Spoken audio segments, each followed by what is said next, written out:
Hey everyone, Matt Smith back here with you. Week 4 SEC preview. It is somehow week 4 already. It'll be autumn a couple hours from now at the time of this recording on Wednesday morning. Crazy how time flies, but such is life every college football season. So before I get into the games this week, I wanted to touch very briefly on the 2022 SEC schedule that came out on Tuesday night. Not a lot of surprises. We knew the crossover games, the rotating games. We know when the traditional rivalry games are going to be for the most part. We know Florida Georgia is always late October. We know Alabama LSU is always early November. No surprises there. So only real things to note are some quirks. Florida's actually got 6 of their first 7 games at home, and then they'll play just 1 of their last 5 in Gainesville. Kind of an odd quirk there. Texas A&M, they're going to go 6 weeks between home games and College Station. They open with 3 at home, and then they have, I believe, 3 road games, the Arkansas game at Jerry World, which counts as an SEC home game for them next year, and their off week. So between mid-September and Halloween weekend, no home games for the Aggies next year. A couple schools with 8 home games, Kentucky and Auburn. Both never play a second Power 5 game, so their 1 Power 5 game are both at home next year. Kentucky hosts Louisville at the end of the year. Auburn will host Penn State in the back half of that home and home. It started last weekend up in State College, so 8 home games for the Wildcats and the Tigers. I believe they're the only 2 schools in the league to have that next year. And also a theme, just kind of some ugly home schedules. Looking at Alabama's slate, they have 2 Group of 5 games, an FCS game, Vanderbilt and Mississippi State. That's 5 of your 7 home games. None of those are particularly attractive. They get the Iron Bowl at home, which is nice. They get A&M at home. Other than that, if you're buying season tickets, there's just not a lot there. We see it with Florida and Georgia a good bit as well, mostly because Florida never hosts Georgia, Georgia never hosts Florida. Florida State and Georgia Tech are down right now. Tennessee's down. So that home slate's generally 1, maybe 2 attractive games. It's just not great. So hopefully going forward into the expanded SEC, we'll see either 9 or 10 games. At least we'll see 10 Power 5 games, I think, for most teams. We're going to get 1 Power 5 non-conference game every year, which I think makes a lot of sense. I think 5 out of 7 attractive home games works. 4 out of 7 is tough, where you're getting almost half your schedule against junk. That's just not going to fly in this day and age where it's so easy to just stay home and watch on TV. So if you get that 5th notable home game, I think having maybe the home opener against a Group of 5 FCS team, everyone's happy to be back on campus and tailgating. That's all right. Maybe have one late in the year against a G5 or an FCS team. That's your game where maybe more of the families can come, and it's $50 a ticket on the secondary market. Not a bad deal. Get the kids in there to see their team play. Less hostile atmosphere. Probably an early kickoff. I think that's probably the way to go. So hopefully that becomes the norm going forward. But just looking through the schedules last night at a high level, I see a lot of really gross home schedules overall, where there's just 1 or 2 attractive games, and that's not enticing season ticket buyers. And while the TV money is great and is only going to increase with the new contract in a couple years for the league, it's a tough sell, and there's obviously indirect revenue coming in from home games, from parking, from restaurants and bars, from hotels. You're going to lose a lot of that if you are dropping attendance figures because the home schedules are so crappy. So just want to touch on that briefly. Again, not a lot of highlights in terms of who's playing who, when the games are. We pretty much knew that going into last night. So this weekend slate, more conference games, only 8 games total. We've had 14, 13, and 12 the past 3 weekends. So a lighter slate. That's 5 conference games this weekend. The East, unfortunately, has their 3 best teams playing their 3 worst teams. So not a great slate in the East, but 2 showdowns in the West I think we need to talk about a good bit. A&M and Arkansas in Dallas, both teams undefeated. A&M's owned this series since joining the SEC, winning all 9 games. But what an opportunity for Arkansas. And we just don't know what we have in this A&M team. Struggled at Colorado, winning that game 10-7. We thought Colorado's offense was pretty bad. It is. They played Minnesota last week at home, did not score, lost 30-0. So that Colorado performance for the Aggies is even a bit more concerning. The defense looks great, but again, that Colorado offense is bad. They beat New Mexico last week. A shutout's good against anybody, but it's New Mexico. Holding Kent State to 13 points in the first week, a decent effort there. So the numbers look great for this Aggie defense, but they are very much untested going up against an Arkansas offensive line who controlled the Texas game, ran the ball well. A couple injury concerns this week for the Hogs, going against a Marvin Leal and that Texas front 7. So I think we'll learn this week whether this A&M defense is elite, one of the 5-10 best in the country, or if they're just a very good unit, as they always are under Mike Elko. So I think it's a huge week for KJ Jefferson. Kendall Briles, I thought, made it very easy for him against Texas. Again, having that running game work so well. was a huge plus. I don't think they'll be as successful this week against the Aggies, so it's going to require a bit more from Jefferson, both through the air and scrambling and making plays with his legs, but a really fun game. I hate that it's in Arlington. I wish it were in Fayetteville on campus, but both teams do travel pretty well. It's not your sterile, half-full venue like we see with some of these neutral site games. It'll be a good crowd, 50-50 split.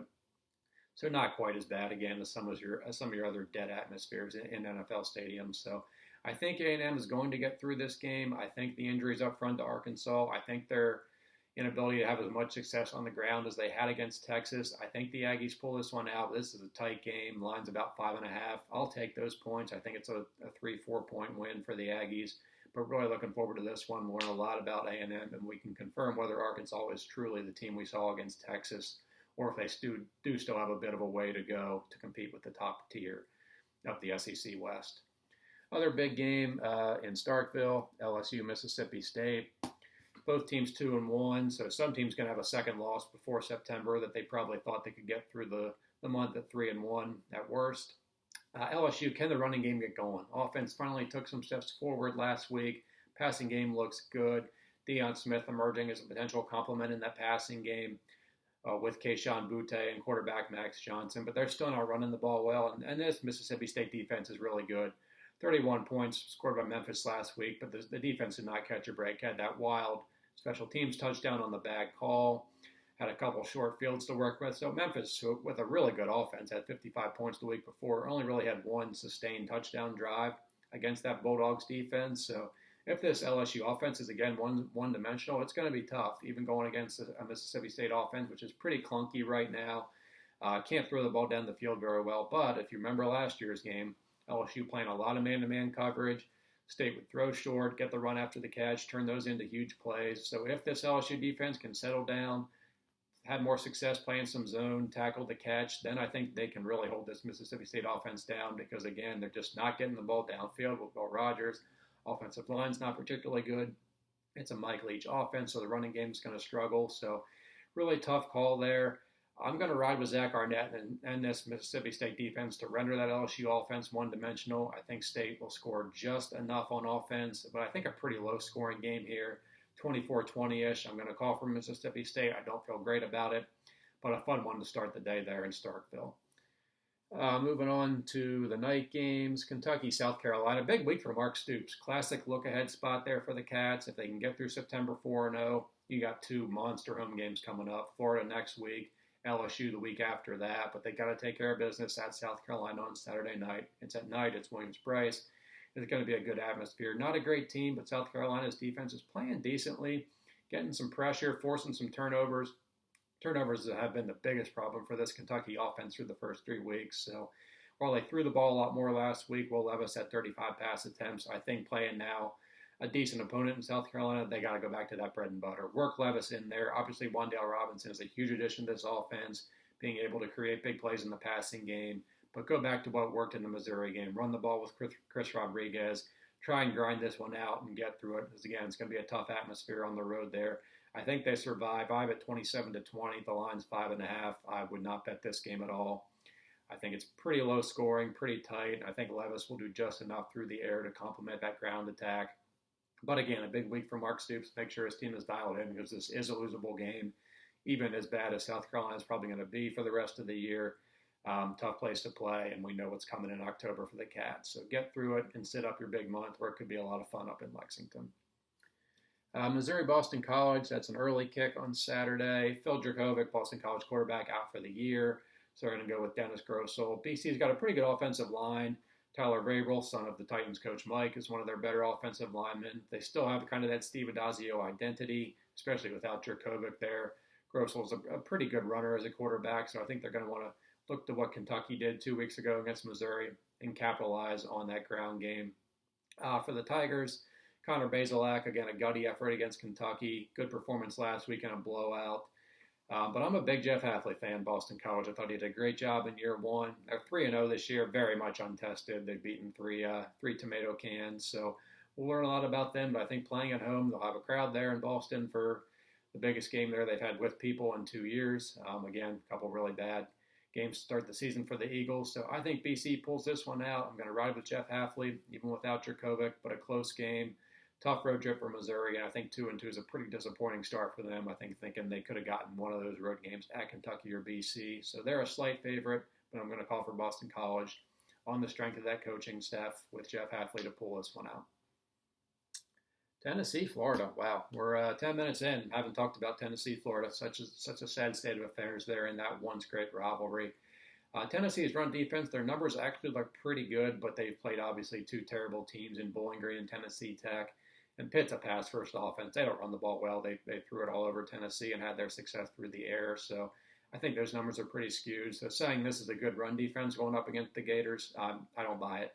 I think Florida can slice and dice this offense much as they did, obviously better than they probably did last week against Alabama. So I think Florida takes an early lead. It could get a little clunky in the middle.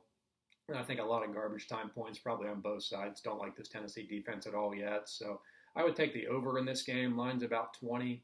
I'd lean Florida, but not a strong lean. I'd go with the over. I'm thinking maybe 49 to 27, 49-28. A lot of late touchdowns. This Tennessee offense will go, fast-paced. Can probably have some success through the air against the Gators secondary. So, again, I think a lot of points, but I don't think it'll be really a close game anywhere past the second quarter. Georgia Vanderbilt here in Nashville, going to be out 80 to 90% Dogs fans like it was 2 years ago here. Tough loss for Vanderbilt, losing their starting running back, Raymond Davis, for the season last week against Stanford. So not much to say there. Can Vanderbilt score a touchdown will be the only real big question there. These teams actually did not play last year. One of the two games that got canceled due to COVID in the SEC. So their first meeting since 2019. But again, a de facto home game here, early kick in Nashville. And that about wraps it up. Easy game for Auburn and Alabama this week. Get right games with both teams having big games. Next weekend, Auburn's got to go to Baton Rouge, trying to win there for the first time since 1999. Alabama, of course, one of the games of the year against Ole Miss next week. We'll talk a lot more about that next week, of course, but I do think Ole Miss has a shot in this game. I will probably pick Alabama, but I'm not going to say 100% certain right now. I think with the way Matt Corral's playing, you could talk me into Ole Miss winning this game, and I can definitely paint you a scenario where they do that, even in Tuscaloosa. So can't wait for that one, but more to come, a lot more on the Rebels and the Tide as we get into next week.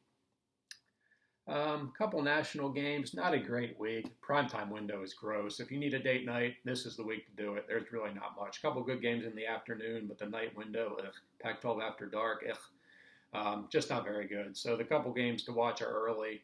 Big noon Fox game, Notre Dame-Wisconsin, Soldier Field in Chicago. Should be a 50-50 split crowd there. They were supposed to play at Lambeau last year. Obviously lost that one due to COVID. They're going to try that again in a couple years. But this is the second part of that quasi-home and home.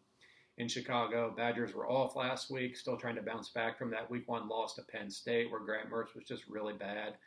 So I think this one's pretty low scoring. I thought Notre Dame's defense made some strides last week. Obviously have the storyline of Jack Cohn, Notre Dame's quarterback, going against Wisconsin, his old team, and Graham Mertz. Again, I thought Wisconsin left that game on the table against Penn State. Terrible in the red zone. Allowed a lot of big plays. I think the key for Notre Dame will be getting some big plays in the passing game. They're not going to be able to run the ball with much success against that Wisconsin front. But can they get Michael Mayer? Can they get Kevin Austin deep and create some big plays? That's how Penn State won the game with Jahan Dotson. I think that's the recipe for Notre Dame to have some success there. Couple of decent games in Texas. Texas Tech at Texas. Red Raiders very much untested, 3-0. Longhorns destroyed Rice last week. Looked much better than they did against Arkansas. So are the Red Raiders for real? We'll see as they head to Austin. SMU TCU, the Iron Skillet game. SMU, of course, winning that wild game on the Hail Mary last week at Louisiana Tech.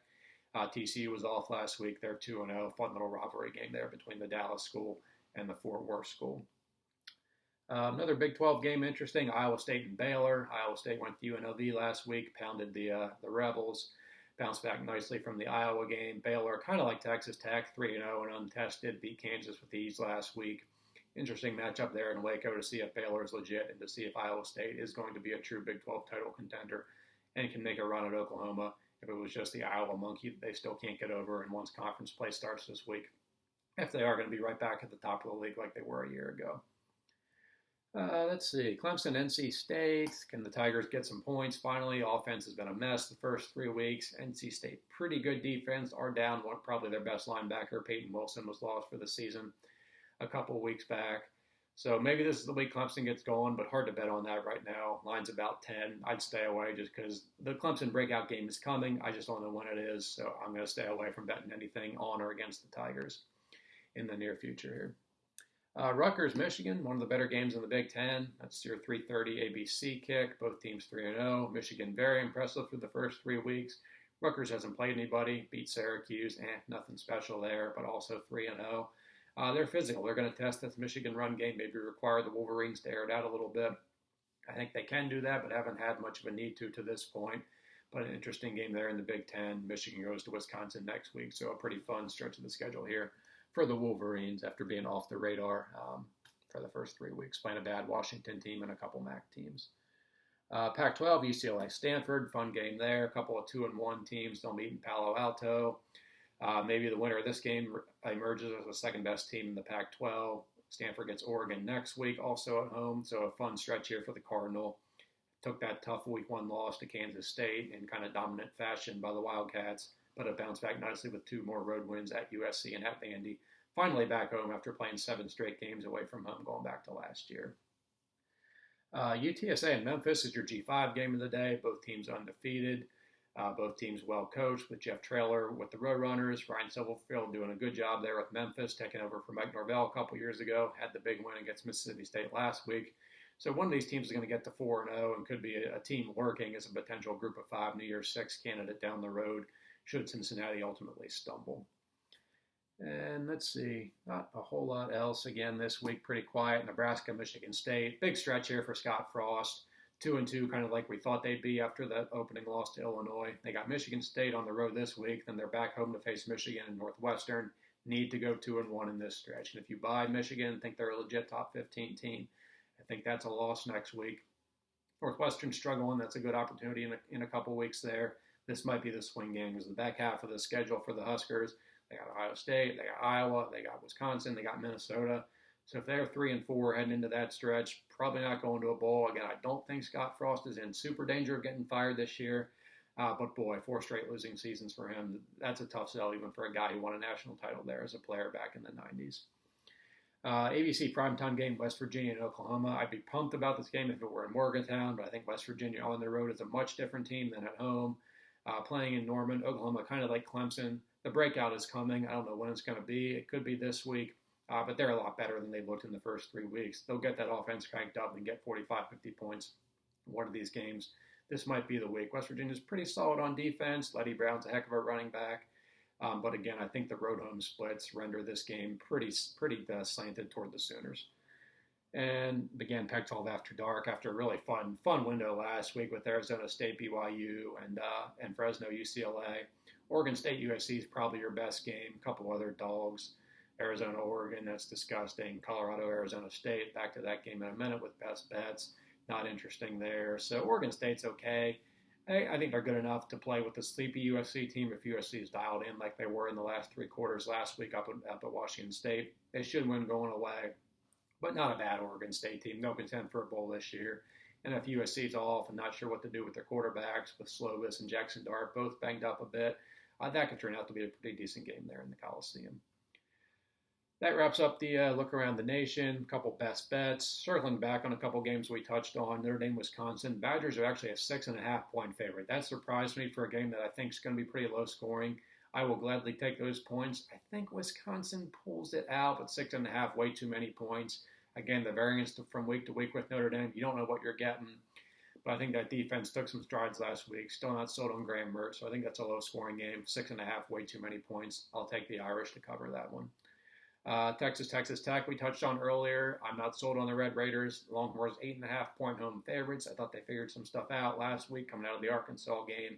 I'll lay those and with the Longhorns in the 8.5. Western Michigan, -3 at home against San Jose State, a G5 battle, Mountain West versus MAC. San Jose State, tough travel. They had to go to Hawaii last week, play a late game, probably got in early Sunday morning back on the West Coast. Now got to go across the country and play Western Michigan in Kalamazoo. They're off a big win at Pitt last week, so maybe I'm a little too high on the Broncos coming out of that game, but only getting 3 points at home. I'll take Western Michigan in a tough spot for San Jose State going back across the country a week after coming back from Hawaii. Arizona State, 14.5 against Colorado. Hate that number against a decent Colorado defense, but Minnesota went to Boulder and won 30-0 last week. Arizona State's better. They'll bounce back from the loss to BYU. I'll lay those 14.5 points in Tempe and take the Sun Devils. And finally, way off the radar, New Mexico State. God, what am I doing? Putting a bet on the bad Aggies, but they're plus 17 at home against Hawaii. Again, kind of like San Jose State. Hawaii played that late game at home last week. Now got to travel back to the mainland to New Mexico, and 17 points for this Hawaii team, which is average at best, probably in the bottom half of the Mountain West. I'll take those 17 points with New Mexico State. They played okay against New Mexico a couple weeks ago.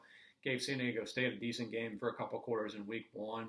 They're a bad team, of course, but 17 at home, again, with Hawaii traveling to the mainland, too many points. I'll take the Aggies. Don't watch that game, but it's a best bet. Have to give it to you. So I think we'll call it there. 20 minutes. That's a nice summary of week 4. Again, October 2nd, October 9th. Loaded schedules coming up the next 2 weeks. So again, this one doesn't look great on paper. We'll get some curveballs like we always do because it's college football.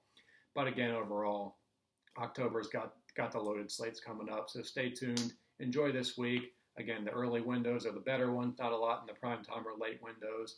But again, it's college football. We'll get some fun games. We'll get some upsets. We'll get some wild things we don't see coming because that's why we love this sport. So thanks so much for watching, guys. Please subscribe and like.